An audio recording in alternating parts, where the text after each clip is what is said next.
Ah, bien le bonjour. Alors, déjà, avant de commencer la vidéo, je voulais juste parler un petit truc, vite fait.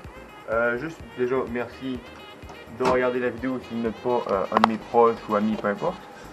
Parce que cette vidéo, c'est vraiment juste pour faire un petit récapitulatif de tout ce qui s'est passé au fil de cette année et de mes projets futurs. Et bon, je me suis dit que, vu que j'aurais sûrement pas le temps d'aller voir tout le monde dans ma famille, j'avais fait une petite vidéo, voilà, pour tout simplement montrer ce qui s'est passé, sans avoir besoin de le répéter à absolument tout le monde. Donc, euh, voilà. Et aussi, vu que je suis un superbe influenceur, aussi, pouvoir faire une petite vidéo pour en parler avec mes petits followers. Voilà, que ce soit sur Twitch ou YouTube. N'hésitez pas à vous abonner d'ailleurs.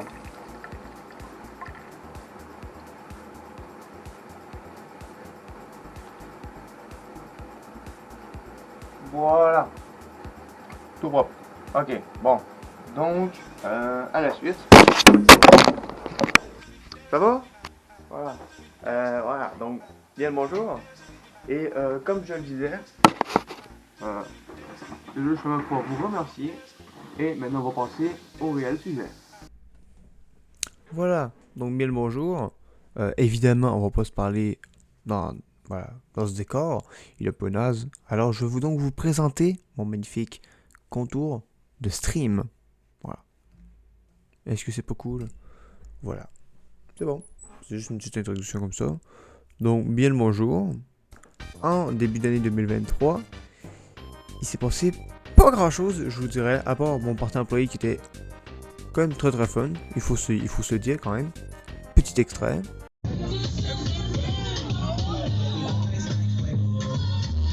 Sinon, j'ai commencé mes cours de conduite en juin, et je les ai finis en juillet. Voilà, donc j'ai quand même speedrun, on peut le dire. J'ai speedrun mes cours de conduite théoriques. Voilà, c'était juste les théoriques, évidemment. Jusque-là, tout allait super bien. Jusqu'à temps qu'il faut que j'aille chercher mon permis apprenti. En tout cas, peu importe lequel, celui qui te permet de commencer les cours pratiques. Jusque-là, tout allait bien. Jusqu'au point où il me fallait mon certificat de naissance. Qui évidemment je n'avais pas. Yes, mais, il était chez mes parents. Donc, petit aller-retour pour aller le chercher. Je reviens là-bas. Et en fait, il s'agissait d'une copie. Je savais pas, mes parents savaient pas. Donc voilà. Donc là, il faut que j'aille tout simplement chercher le véritable certificat de naissance.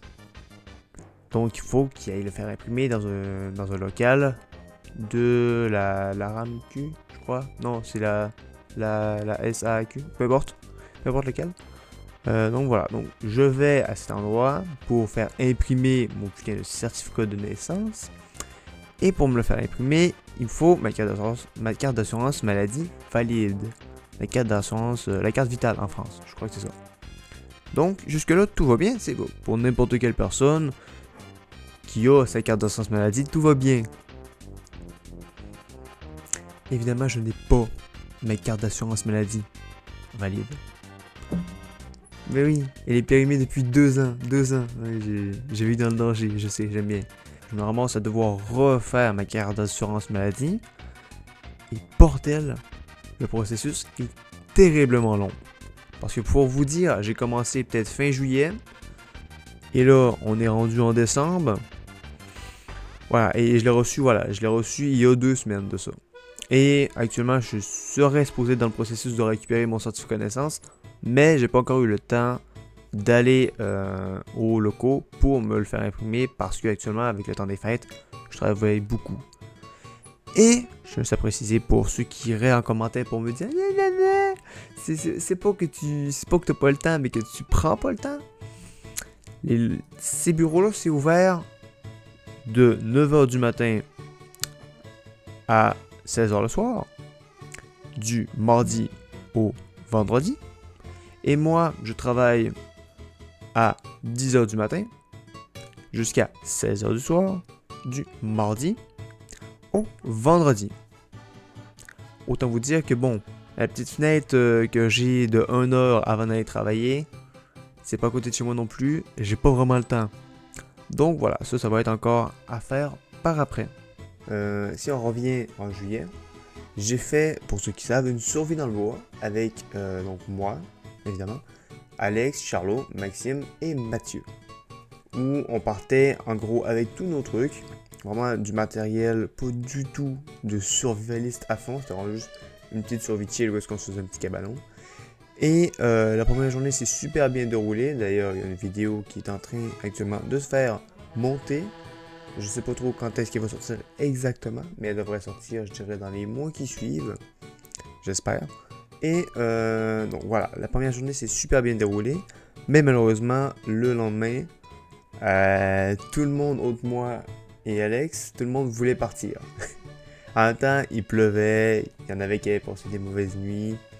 Et voilà, donc la survie s'est rendue juste pour son une journée, c'était super bien. Mais malheureusement, on n'a pas pu faire 2 à 3 jours comme il était prévu à la base.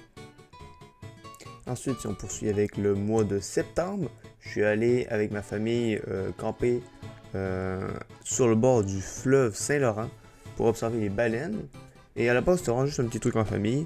Et je me suis dit, pourquoi pas faire un petit stream IRL. Voilà, parce qu'en fait, moi, je me lève tout simplement à 5h du matin pour le plus tôt possible pour aller voir les baleines, vu que c'est là qu'il y en a le plus. Et donc, je me suis dit, vu que j'étais tout seul, pourquoi pas faire un petit stream tout pépouze avec la communauté.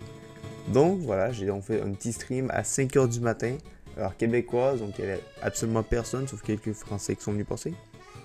Et sinon, au fil de la journée, j'ai fait un stream carrément sur le fleuve Saint-Laurent en kayak. Et malheureusement, la vidéo n'est toujours pas montée. Ça devrait sûrement sortir après la survie ou avant. Peut-être avant parce qu'il y a moins de contenu. Donc, ça va être moins long à monter.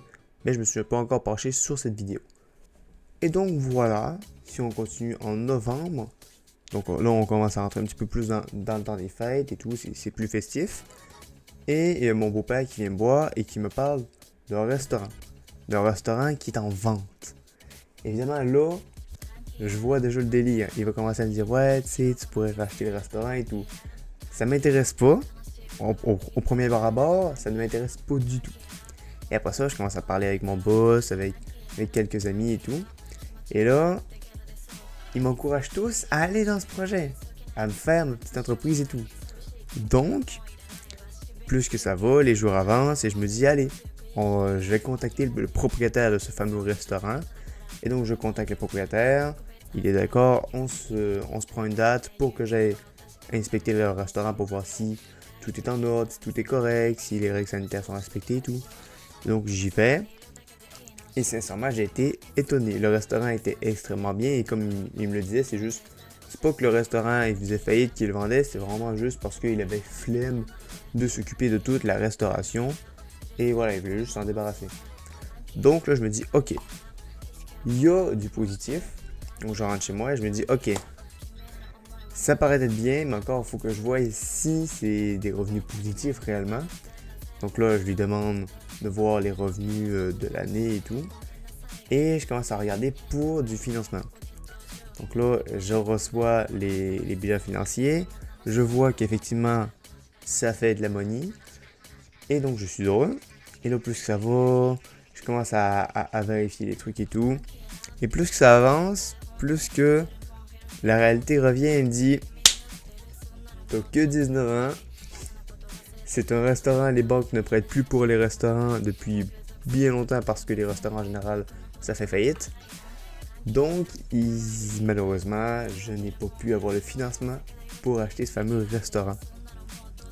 Mais, au moins, je suis heureux d'avoir pu expérimenter un minimum, ce qui s'apparenterait peut-être à une prochaine vie de restaurateur, de propriétaire de restaurant.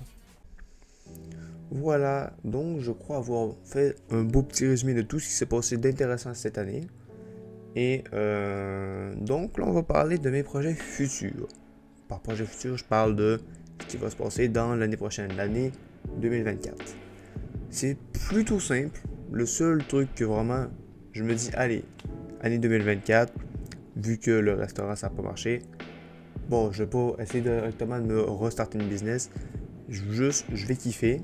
Donc, je me donne comme objectif d'apprendre à parler le japonais. J'ai commencé, c'est quand même plutôt marrant. Voilà. Et pourquoi d'apprendre le japonais? Pour ensuite économiser et après ça partir et faire un voyage au Japon. Et évidemment, rendu là-bas, je filmerai et je vous ferai peut-être même des lives IRL si ça se trouve. Parce que voilà, le Japon c'est un autre monde. Donc, c'est ça. Voici mon plus grand projet pour l'année 2024. C'est pas mal tout ce qui pourrait conclure le résumé de toute cette année et de mes projets futurs. Je vous souhaite donc de passer une très bonne journée, fin de soirée, peu importe, même si vous êtes bourré. Merci d'avoir regardé cette vidéo. Je vous souhaite une très bonne fête. Et voilà, c'était LGMP Brabou. À l'année prochaine.